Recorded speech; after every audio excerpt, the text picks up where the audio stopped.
اگر کوئی سادھو، اگر کوئی پنڈت میرے نبی کی گستاخی کرے، میرے نبی کو معاذ اللہ برا بھلا کہے، آپ کو تکلیف ہوتی ہے کہ نہیں ہوتی ہے؟ جی، کوئی بھی ایکس وائی زیڈ کسی مذہب سے تعلق رکھنے والا ہو، مرد ہو یا عورت ہو، پولیٹیشین ہو یا پنڈت ہو، جب بھی میرے نبی کی شان میں گستاخی کرتا ہے تو مومن کا کلیجہ چھل جاتا ہے، مومن کو تکلیف ہوتی ہے۔ میں آپ سے سوال پوچھتا ہوں، میری قوم کے جوانوں بتاؤ، ارے وہ لوگ جن کا اسلام سے کوئی تعلق نہیں، جو میرے نبی کا کلمہ پڑھنے والے نہیں، جو میرے نبی کی عظمت کو جانتے نہیں، جو میرے نبی کے مقام و مرتبے کو جانتے پہچانتے نہیں، ایسے مشرکین یہود و نصارہ اگر میرے نبی کی گستاخی کرتے ہیں تو ہمیں بڑی تکلیف ہوتی ہے، لیکن ہم نے کبھی سوچا ہے ارے ان کے بکواس کرنے سے ہمیں تکلیف ہوتی ہے، لیکن ہماری دن و رات کتنی حرکتیں ایسی ہیں جس کی وجہ سے رسول اللہ کو تکلیف ہوتی ہے۔ تو بظاہر تو آپ اپنے گاؤں کے دستار بندی کے جلسے میں بیٹھے ہیں، لیکن میرے آقا نے فرمایا کہ آپ گویا اس وقت زمین کے معمولی ٹکڑے پر نہیں بلکہ جنت کے باغ میں بیٹھے ہوئے ہیں۔ اور میرے پیارے آقا کے پیردیوانوں بتائیے، جنت کے باغ میں کوئی اپنی مرضی سے داخل ہو سکتا ہے؟ کسی کی چلتی ہے جو اپنی مرضی سے جنت کے باغ میں چلا جائے؟ تو پتا چلا جنت کے باغ میں کوئی اپنی مرضی سے نہیں آیا، وہی آئے ہیں جنہیں رب نے توفیق عطا فرمایا ہے۔ اور اگر شروع سے لے کر اب تک بیٹھے ہیں تو اللہ کا شکر ادا کریں کہ میرے کریم یہ تیرا کتنا کرم ہے کہ تو نے مجھ جیسے گناہگار کو دنیا میں جیتے جی جنت کے باغ میں بیٹھنے کا موقع عطا فرما دیا ہے۔ اور میرے پیارے آقا کے پیردیوانوں، ابھی کسی صاحب نے کہا کیا نکتہ ہے یا کیا بات ہے، تو ایک بات اور عرض کر دوں اسی ضمن میں اگر اجازت ہو آپ کی۔ تو علماء یہاں موجود ہیں، ان کی موجودگی میں پوری ذمہ داری کے ساتھ کہوں گا، توجہ سے سننا۔ کل قیامت کے دن جنتی جب جنت میں داخل کر دیے جائیں گے اور جہنمیوں کو جہنم میں ڈال دیا جائے گا، یعنی حساب کتاب مکمل ہوا، جنتی جنت میں چلے گئے، جہنمی جہنم میں جھونک دیے گئے، تو حدیث مبارکہ میں آتا ہے کہ بعض جہنمی ایسے ہوں گے کہ جن کے سینے میں رائی کے دانے کے برابر ایمان ہوگا تو انہیں جہنم سے نکال کر جنت میں داخل کر دیا جائے گا۔ تو قیامت کے دن یہ تو ہوگا کہ بہت سارے جہنمیوں کو جہنم سے نکال کر جنت میں داخل کر دیا جائے، سینے میں رائی کے دانے کے برابر ایمان ہے، حضور اکرم صلی اللہ علیہ وسلم کی شفاعت کے صدقے جہنم میں چلا گیا تھا، جہنم سے نکال کر اس کو جنت میں داخل کر دیا گیا، لیکن یہ ممکن نہیں ہے کہ کوئی جنتی جنت میں داخل کر دیا جائے اور پھر تھوڑی دیر کے بعد اس کو جنت سے نکال کر جہنم میں ڈالا جائے۔ تو قیامت کے دن بعض جہنمیوں کو جہنم سے نکال کر جنت میں داخل کر دیا جائے گا، لیکن جو جنت میں ایک بار چلا گیا پھر اس کو جنت سے نکالا نہیں جائے گا۔ اب میرے پیارے آقا کے پیردیوانوں، اب جنہیں رب نے جیتے جی جنت کے باغ میں بیٹھنے کا موقع دے دیا ہے تو ظاہر ہے کہ مرنے کے بعد بھی جنت سے نکالا نہیں جائے گا، مرنے کے بعد بھی رب جنت ہی عطا فرمائے گا۔ نعرہ تکبیر، نعرہ تکبیر، نعرہ رسالت، نعرہ رسالت، شہنشاہ خطابہ، شہنشاہ خطابہ۔ کسی اور کا قول نہیں، میرے نبی کا فرمان۔ میرے آقا فرماتے ہیں کہ جہاں ذکر کی محفل سجتی ہے زمین کا وہ ٹکڑا جنت کا باغ بن جاتا ہے۔ اب میرے پیارے آقا علیہ الصلوۃ والتسلیم کے پیردیوانوں، وہ لوگ جو ہر چیز میں لاجک تلاش کرتے ہیں، آج بہت سارے نوجوان ہیں، آپ کے یہاں گاؤں میں تو شاید نہ ہو لیکن جو شہروں میں رہتے ہیں تو بہت سارے شہروں میں رہنے والے نوجوان علماء کی تقریریں کم سنتے ہیں، کوئی ڈاکٹر کا بیان سنتا ہے، کوئی انجینئر کا بیان سنتا ہے۔ اب بتائیے تقریر کرنا یہ ڈاکٹر اور انجینئر کا کام ہے کہ علماء کا کام ہے؟ جی، تو جس کا جو کام ہے وہ کام کرے تو کام پرفیکٹ ہوگا، اور اگر جس کا جو کام نہیں ہے وہ کام کرنا شروع کر دے تو پھر نتیجہ کیا ہوگا؟ اگر ڈاکٹر انجینئر ڈاکٹری اور انجینئری چھوڑ کر تقریر کرنا شروع کر دے، دین کا کام کرنا شروع کر دے، تو پھر جانتے نتیجہ کیا ہوگا؟ نیم حکیم خطرے جان اور نیم ملا خطرے ایمان۔ بے شک حق ہے۔ تو بہت سے لوگ جو ڈاکٹر انجینئر کی تقریر کرتے ہیں، تھوڑا دنیا دیکھ لیتے ہیں، وہ ہر چیز میں لاجک کو ڈھونڈتے ہیں۔ لاجک، اگر یہ جنت کا باغ ہے تو جنت کے باغ کی طرح کچھ نظر کیوں نہیں آ رہا؟ نیچے مٹی ہے، اوپر شامیانہ ہے، دائیں بائیں جو ساتھ آئے تھے وہی بیٹھے ہیں۔ اگر جنت کا باغ ہے تو جنت کے باغ جیسا کچھ نظر کیوں نہیں آتا؟ تو جو لوگ لاجک ڈھونڈتے ہیں ہر چیز میں، ان لاجک ڈھونڈنے والوں کی اصلاح کے لیے میں آپ کو بتاتا چلوں، میرے پیارے آقا کے پیروانوں، یہاں جتنے بیٹھے ہیں، چاہے نیچے والے ہوں چاہے اوپر والے ہوں، ان میں سے کسی نے ماتھے کی نگاہ سے جنت دیکھا ہے؟ جی دیکھا ہے؟ نہیں دیکھا۔ تو ظاہر ہے کہ ہم نے دیکھا نہیں۔ جس نے دیکھا ہے اسی نے اس کو جنت کا باغ کہا ہے۔ جس نے دیکھا ہے اسی نے اس کو جنت کا باغ کہا۔ ہم نے تو دیکھا ہی نہیں ہے، تو ہم کون ہوتے جج کرنے والے کہ جنت کا باغ ہے کہ نہیں ہے؟ آپ نہیں سمجھے اور آسان کر دیں۔ میرے آقا جب معراج کے سفر سے واپس آئے مکہ معظمہ تو صحابہ اکرام نے گھیر لیا، اور صحابہ اکرام نے عرض کیا کہ یا رسول اللہ صلی اللہ علیہ وسلم، ابو جہل ہمارا مذاق اڑاتا ہے، ابو لہب باتیں بناتا ہے، عتبہ شیبہ تانا دیتے ہیں، وہ کہتے ہیں کہ تم اس اللہ کو مانتے ہو جس کو تم نے کبھی دیکھا ہی نہیں ہے، تم جس خدا کی بات کرتے ہو تم نے اس کو کبھی دیکھا ہے، اس کی آواز کو سنا ہے، اس کو کبھی محسوس کیا ہے؟ تو جب تم نے دیکھا ہی نہیں تو اس کو ماننے کا کیا مطلب ہے؟ معاذ اللہ، ہمیشہ ہمیں چھیڑتے ہیں اور پریشان کرتے ہیں۔ تو یا رسول اللہ، ہم نے تو اللہ کو نہیں دیکھا، آپ تو دیکھ کر آ گئے ہیں نا، تو آپ ہمیں بتا دیں کہ ہمارا رب کیسا دکھائی دیتا ہے، آپ ہمیں بتائیں کہ اللہ دکھتا کیسا ہے تاکہ ہم ان کو جواب دے سکیں۔ تو جانتے ہو میرے نبی نے کیا فرمایا؟ آقا فرماتے تم مجھ سے پوچھتے ہو کہ میں تمہیں بتاؤں کہ اللہ کیسا دکھائی دیتا ہے؟ ارے کوئی مثل ہو تو مثال دوں کہ اللہ ایسا دکھائی دیتا ہے، یعنی تمہیں سمجھانے کے لیے کیا بتاؤں؟ کوئی مثل ہو تو مثال دوں کہ اللہ ایسا دکھائی دیتا ہے۔ تو جانتے صحابہ میرے نبی کا جواب سن کر ایک زبان ہو کر بے ساختہ پکار اٹھے، اور کیا پکار اٹھے؟ صحابہ ایک ساتھ پکار اٹھے، ایک دیکھنے والے کا کہاں مان لیا ہے، ایک دیکھنے والے کا کہاں مان لیا ہے، بن دیکھے تجھے ہم نے خدا مان لیا۔ تو ہم نے تو اللہ کو بھی نہیں دیکھا، مانتے ہو نا؟ ہم نے تو جنت کو بھی نہیں دیکھا، مانتے ہو نا؟ ہم نے تو قبر کے سوال جواب کو بھی نہیں دیکھا، مانتے ہو نا؟ ہم نے تو قیامت کو بھی نہیں دیکھا، مانتے ہو نا؟ ہم نے تو فرشتوں کو بھی نہیں دیکھا، مانتے ہو نا؟ قرآن اللہ کا کلام ہے، رسول اللہ نے کہہ دیا، مانتے ہو کہ نہیں مانتے ہو؟ وحی کا نزول ہوتے ہم نے تو نہیں دیکھا، بس نبی نے کہہ دیا رب کا کلام ہے، ہم نے مان لیا۔ ایک دیکھنے والے کا کہاں مان لیا ہے، بن دیکھے تجھے ہم نے خدا مان لیا ہے۔ تو جب رسول اللہ کے کہنے پر ہم نے جنت کو مانا، جہنم کو مانا، قیامت کو مانا، محشر کے حساب کتاب کو مانا، جنت کی نعمتوں کو مانا، اللہ کو مانا، فرشتوں کو مانا، تو کیا بتائیے اسی رسول اللہ کے کہنے پر ہم اسے جنت کا باغ نہیں مانتے ہیں؟ میرے پیارے آقا کے پیروانوں، تو رب کا شکر ادا کریں کہ اللہ نے ہمیں جنت کے باغ میں بیٹھنے کا موقع عطا فرمایا ہے۔ ابھی یہ تمہید ہے، میں اپنے عنوان کی طرف چلوں گا، میری بات سمجھ میں آ رہی نا آپ کے؟ اچھا، جنہوں نے میرا بیان پہلے کہیں سنا ہو لائیو یا کسی سوشل میڈیا کے پلیٹ فارم پر، وہ جانتے ہیں کہ میں نعرے والی تقریر نہیں کرتا، میں لوگوں کے ایموشن سے کھیل کر جذبات کو گرم کر کے نعرے نہیں لگواتا، میں اصلاحی تقریر کرتا ہوں۔ میری کوشش ہوتی ہے کہ میں قوم کو کچھ دے کر جاؤں، میری کوشش۔ اور جانتے کیوں؟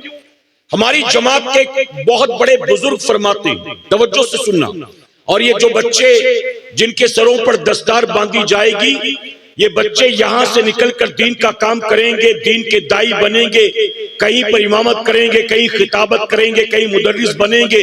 یہ بچے بھی اچھی طرح سے میری بات ذہن میں محفوظ کر لیں، اور علماء اکرام بھی اس بات کو اچھی طرح سے سمجھ لیں، اور آپ بھی سمجھ لیں اچھی طرح سے۔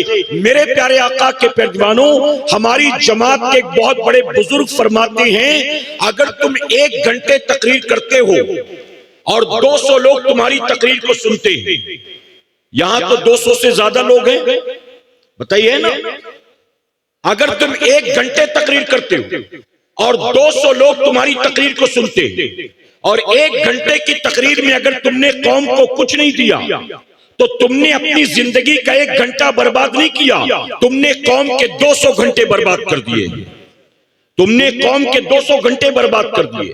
تو اسی لیے میں باتیں کرتا ہوں اصلاحی، اور میری کوشش ہوتی ہے کہ میں قوم کو کچھ دے کر جاؤں، صرف محفل نعروں کے نظر نہ ہو جائے، بلکہ لوگوں کو کچھ سیکھنے کا موقع ملے۔ تو اجازت ہے آپ کی میرے پیارے آقا علیہ الصلوۃ والتسلیم کے پیروانوں، اب جو بات تمہید کے طور پر عرض کر رہا تھا، آئیے اس کو مکمل کروں۔ تو اس وقت ہم جنت کے باغ میں بیٹھے، کہاں بیٹھے ہیں؟ جن کا دل گواہی دیتا ہے وہ بلند آواز سے کہے، کہاں بیٹھے ہیں؟ جنت کے باغ۔ اچھا، لینگویج پرابلم تو نہیں ہے نا؟ اتنی اردو تو سمجھ میں آتی ہے۔ میں ایک بار پاسکوڑا کی طرف گیا تھا، تو وہاں پر ایک مفتی صاحب کے تقریر سے پہلے حضرت نے مجھ سے کہا کہ آپ تھوڑا اردو آسان بولنا۔ تو میں نے کہا حضرت میں بالکل عام فہم زبان میں ہی بیان کرتا ہوں جو سب کو سمجھ میں آئے۔ تو انہوں نے کہا اور آسان کر دینا۔ میں نے کہا جیسے کیا؟ تو انہوں نے کہا جیسے شوہر مت کہنا، پتی کہنا، پتی کہنا، جنت مت کہنا، سورگ کہنا۔ تو میں نے کہا اردو میں بیان کرنا ہے کہ سنسکرت میں کرنا ہے؟ میں نے کہا مسلمان کو جنت بھی نہیں سمجھے گا، مسلمان عورت کو شوہر بھی نہیں سمجھے گا، تو میں نے کہا میں ایسے تو نہیں کر سکوں گا تقریر، کیونکہ جیسے کرتا چلایا وہ میرے لیے آسان ہے۔ اب میں اس کو ہندی سوچنا شروع کر دوں کہ اس کو ہندی میں کیا کہیں گے، تو یہاں وہ مسئلہ تو نہیں ہے نا۔ تو جو بول رہا ہوں سمجھ میں آ رہی بات؟ جن کو سمجھ میں آ رہی ذرا کہے سبحان اللہ۔ اب میرے سوال کا جواب دیں، جیسے سبحان اللہ کا اسی لیول پر جواب ہونا چاہیے۔ ہم اس وقت کہاں بیٹھے ہیں؟ جنت کے باغ میں۔ اب یہاں سے اٹھ کر جانے کے بعد ہمیشہ یاد رکھنا، جنت کے باغ سے جب اٹھ کر جاؤ گے تو اب طے کر کے جانا کہ اب جہنم میں جانے والا کام نہیں کرنا ہے۔ رب نے جنت کے باغ میں بیٹھنے کا موقع دیا، تو جنت کے باغ سے نکلنے کے بعد اب جہنم والا کام نہیں کریں گے کہ انشاءاللہ۔ میں مثال دوں، شب برات میں حدیث شریف میں آتا ہے کہ اس رات اللہ قبیلے بنو کلب کی بکریوں کے بالوں کے برابر جہنمیوں کو جہنم سے آزاد کر دیتا ہے۔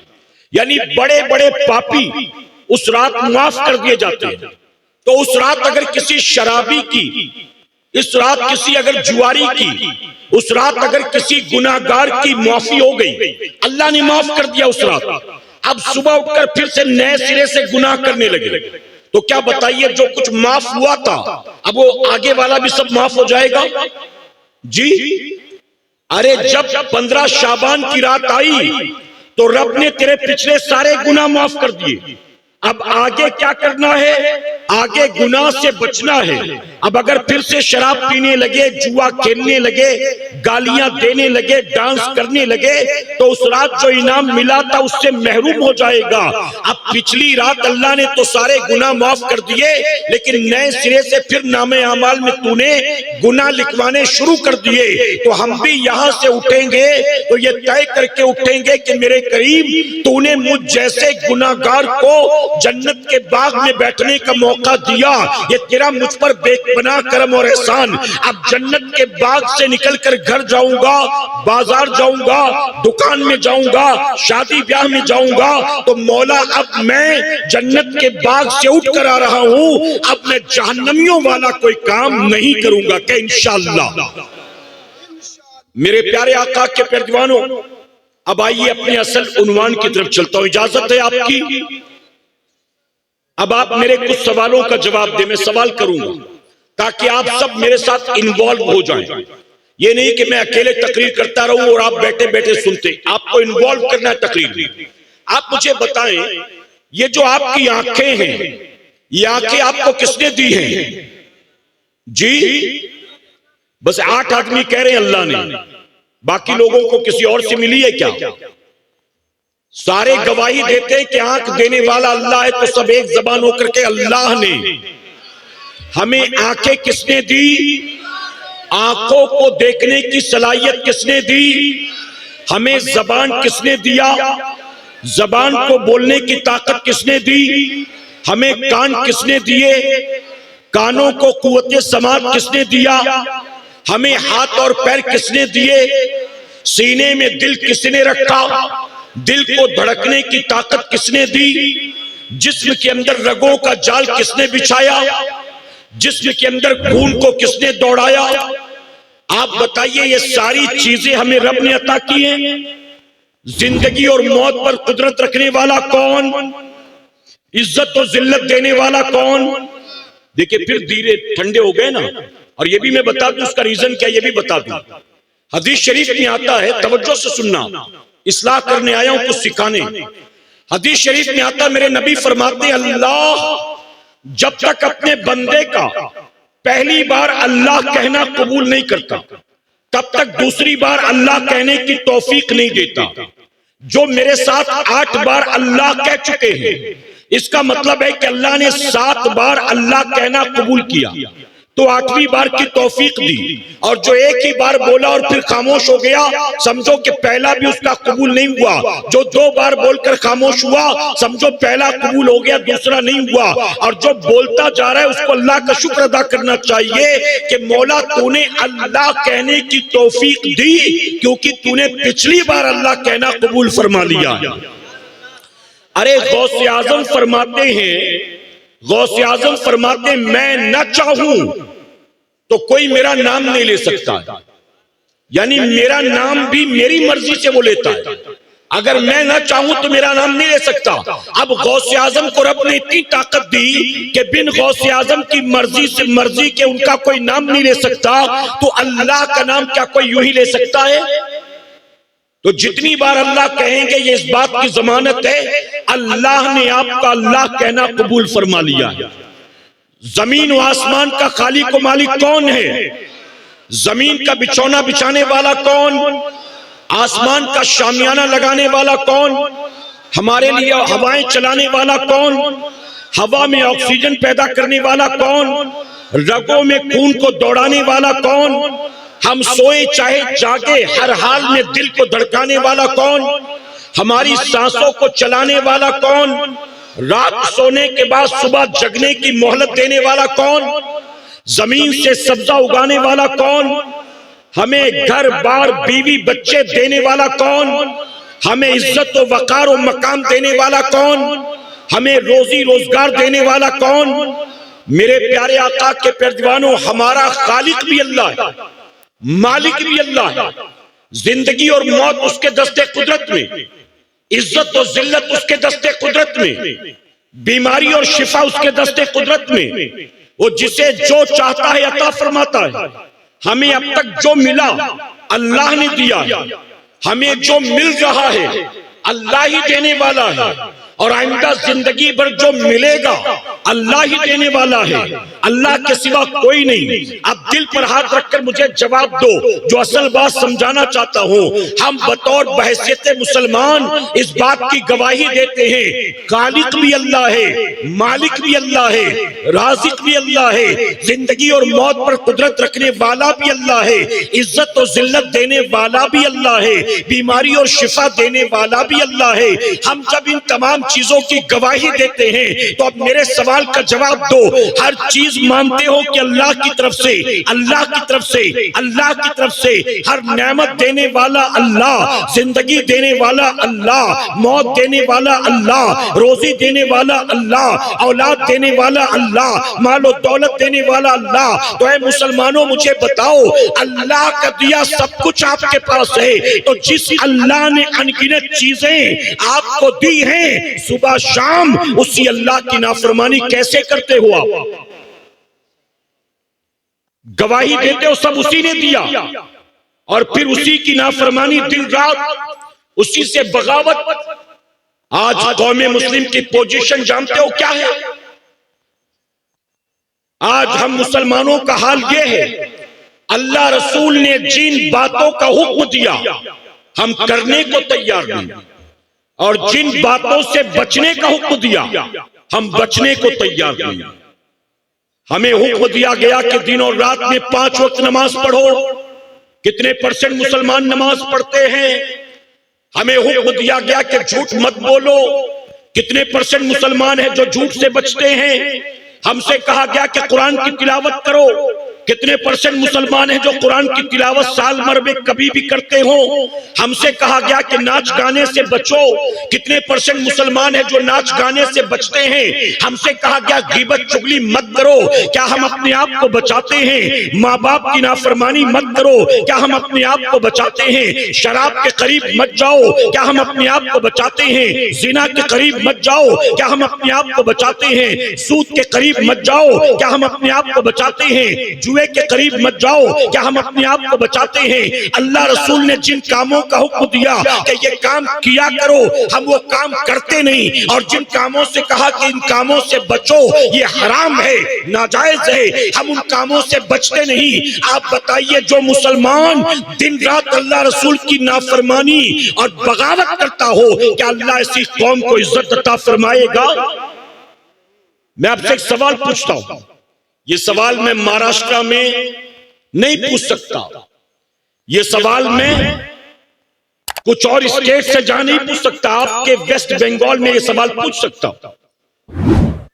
اگر کوئی سادھو، اگر کوئی پنڈت میرے نبی کی گستاخی کرے، میرے نبی کو معاذ اللہ برا بھلا کہے، آپ کو تکلیف ہوتی ہے کہ نہیں ہوتی ہے؟ جی، کوئی بھی XYZ کسی مذہب سے تعلق رکھنے والا ہو، مرد ہو یا عورت ہو، پولیٹیشین ہو یا پنڈت ہو، جب بھی میرے نبی کی شان میں گستاخی کرتا ہے تو مومن کا کلیجہ چھل جاتا ہے، مومن کو تکلیف ہوتی ہے. میں آپ سے سوال پوچھتا ہوں، میری قوم کے جوانوں بتاؤ، ارے وہ لوگ جن کا اسلام سے کوئی تعلق نہیں، جو میرے نبی کا کلمہ پڑھنے والے نہیں، جو میرے نبی کی عظمت کو جانتے نہیں، جو میرے نبی کے مقام و مرتبے کو جانتے پہچانتے نہیں، ایسے مشرکین یہود و نصارہ اگر میرے نبی کی گستاخی کرتے ہیں تو ہمیں بڑی تکلیف ہوتی ہے. لیکن ہم نے کبھی سوچا ہے ارے ان کے بکواس کرنے سے ہمیں تکلیف ہوتی ہے، لیکن ہماری دن و رات کتنی حرکتیں ایسی ہیں جس کی وجہ سے رسول اللہ کو تکلیف ہوتی ہے. وہ جو نبی کی عظمت جانتا نہیں، نبی کا مقام جانتا نہیں، وہ میرے نبی کی بے ادبی اور گستاخی کرے تو ہمیں تکلیف. ہم نے تو ان کا کلمہ پڑھا ہے، ہم نے تو ان کو اللہ کا آخری نبی مانا ہے. ہم تو یہ کہتے ہیں کہ جو مل رہا ہے انہی کے صدقے میں مل رہا ہے. اب بتائیے جن کا کلمہ ہم پڑھیں، جن کی عظمت و مقام کو ہم جانتے ہیں، ہم خود دن اور رات اتنے کام کرتے ہیں کہ جس کی وجہ سے میرے نبی کو تکلیف ہوتی ہے. اگر کوئی پنڈت یا پولیٹیشین بکواس کرتا ہے تو رسول اللہ کو تکلیف نہیں ہوتی ہوگی، ہم کو ہوتی ہے. لیکن ہم جب شریعت سے ہٹ کر کوئی کام کرتے ہیں، نبی کی سنت کا مذاق اڑاتے ہیں، حرام و ناجائز کام میں ملوث ہوتے ہیں، تو کیا رسول اللہ کو تکلیف نہیں ہوتی ہے؟ ایک ایک کر کے 5 وقت کی نماز قضا کرتے ہو، کیا رسول اللہ کو تکلیف نہیں ہوتی؟ 11ویں منانے والوں، 12ویں منانے والوں، گاؤں کے جلسے میں چندہ دے کر اپنے آپ کو جنتی سمجھنے والوں، کسی شاعر اسلام کو داد کی شکل میں 100-200 دے کر بہت بڑی نیکیاں کما لی، اس بات کا دعویٰ کرنے والوں یا غلط فہمی میں مبتلا ہونے والوں، میں آپ سے پوچھتا ہوں، مجھے جواب دیں. نبی کی میلاد کے موقع پر ہم جھنڈا لگاتے ہیں، آپ کے یہاں لگتا ہے کہ نہیں؟ لائٹیں لگاتے ہیں، جلسہ کرتے ہیں، نیاز کرتے ہیں، جلوس نکالتے ہیں، ایک دوسرے کو میلاد النبی کی مبارکباد دیتے ہیں. ہم نبی کی میلاد پاک کے موقع پر یہ جتنی چیزیں کر رہے ہیں رسم و رواج کے نام پر، دل پر ہاتھ رکھ کر بتاؤ کیا رسول اللہ نے ان میں سے کسی ایک چیز کو بھی اپنی آنکھوں کی ٹھنڈک فرمایا ہے؟ نبی نے کہا 12ویں کا جھنڈا میری آنکھوں کی ٹھنڈک، نبی نے کہا چائنا کے بلب میری آنکھوں کی ٹھنڈک، نبی نے کہا 12ویں کا حلوہ میری آنکھوں کی ٹھنڈک، نیاز اور جلوس اور جلسہ میری آنکھوں کی ٹھنڈک۔ اب آپ یہ نہ سمجھیں کہ میں ان چیزوں کا انکار کرتا ہوں، میں خود بھی جلوس میں جاتا ہوں، میں نبی کی میلاد پاک کے موقع پر پورے انڈیا میں تقریر کے لیے جاتا ہوں، میرے گھر پر بھی لائٹیں اور جھنڈے لگتے ہیں، میں اس کا منکر نہیں ہوں، لیکن میں بتانا یہ چاہتا ہوں جو ہمیں اچھا لگتا ہے ہم وہ ساری چیزیں کر رہے ہیں، لیکن رسول اللہ نے ان میں سے کسی ایک چیز کو بھی آنکھوں کی ٹھنڈک نہیں فرمایا ہے۔ جن نمازوں کو تم چھوڑے بیٹھے ہو، نبی نے ان نمازوں کو اپنی آنکھوں کی ٹھنڈک فرمایا۔ میرے پیارے آقا کے پیروانوں مجھے بتائیں، آپ یہاں جتنے بیٹھے ہیں ہم حسین کے ماننے والے ہیں کہ یزید کے؟ سنیں یا سمجھے نہیں شاید آپ۔ پھر ایک بار پوچھتا ہوں، سب بلند آواز سے جواب دیں، یزید کے ماننے والے ہیں ہم یا حسین کے؟ اب بتائیے، امام حسین شریعت کے پیچھے چلتے تھے کہ طبیعت کے پیچھے؟ جی، ہم ہیں حسینی لوگ، ہمارا کام ہے کہ اپنے امام کے نقش قدم پر چلیں، لیکن ہم حسینی ہو کر حسین کے نقش قدم پر نہیں، امام حسین کے دشمن یزید پلید کے نقش قدم پر۔ یاد رکھنا سنیوں، شریعت کے پیچھے پیچھے چلنا امام حسین کا کام ہے، اور طبیعت کے پیچھے پیچھے چلنا یزید پلید کا کام ہے۔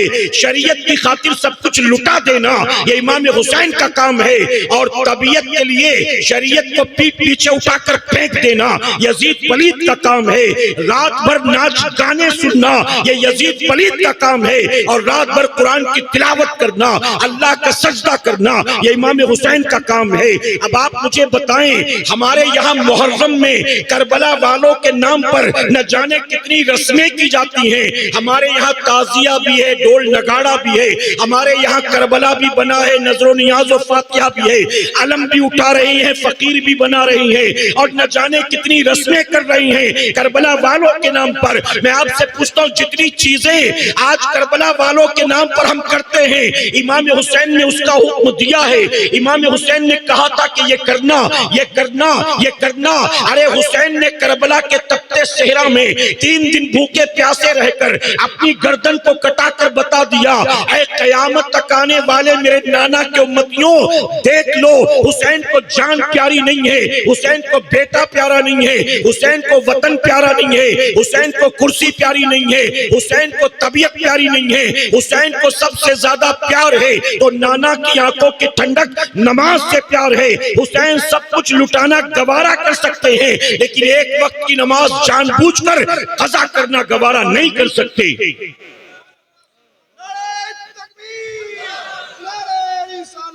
رسول اللہ زندہ باد۔ رات کا اندھیرا چھاتا تو یزید کے محل سے ڈھول گھنگرو کی آواز آتی تھی، اور رات کا اندھیرا چھاتا تو امام حسین کے خیمے سے قرآن کی تلاوت کی آواز آیا کرتی تھی۔ فجر کی اذان ہوتی تو یزید شراب کے نشے میں بستر پر دھت پڑا ہوتا، اور امام حسین جب فجر کی اذان ہوتی اپنے گھر سے نکلتے تھے اور مسجد نبوی شریف میں جا کر لوگوں کی امامت فرمایا کرتے تھے۔ اے سرکار مدینہ کے پیروانوں، آپ دل پر ہاتھ رکھ کر مجھے جواب دو، ہر صبح سویرے اٹھ کر اپنے چہرے سے داڑھی کو منڈانا یہ حسین کا کام ہے کہ یزید کا کام ہے؟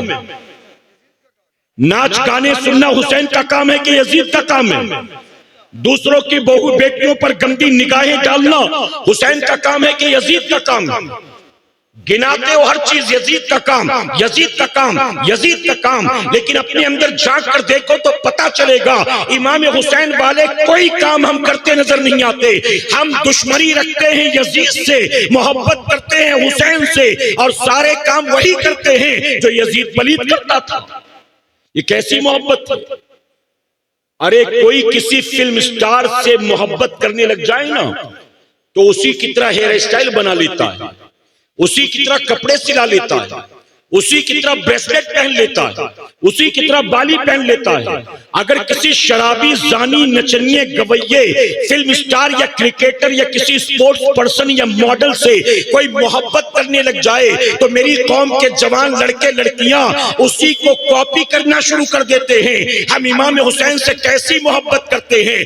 ہم زبان سے دعویٰ کرتے ہیں امام حسین کی محبت کا، ان کے نام پر کچھ مل جائے تو کھا لیں گے، ان کے نام پہ نعرہ بھی لگا لیں گے، ان کے نام پر بھیڑ بھاڑ بھی کر لیں گے، ان کے نام پر 100-200 چندہ بھی دے دیں گے، لیکن حسین کے نقش قدم پر چلنے کی کوشش نہیں کریں گے. یاد رکھنا امام حسین کی محبت حلوے زردے پلاؤ شربت میں نہیں ہے، امام حسین کی محبت تعزیہ علم اٹھانے میں نہیں ہے، امام حسین کی محبت جلسے جلوس نارو چندوں میں نہیں ہے. امام حسین کی محبت اگر واقعی محبت ہے وہ امام حسین کے نقش قدم پر چلنے کی کوشش کریں. میرے پیارے آقا علیہ الصلوۃ والتسلیم کے پیروانوں، آج قوم مسلم میں دو برائیاں تیزی سے پھیل رہی ہیں. توجہ ہے نا آپ کی؟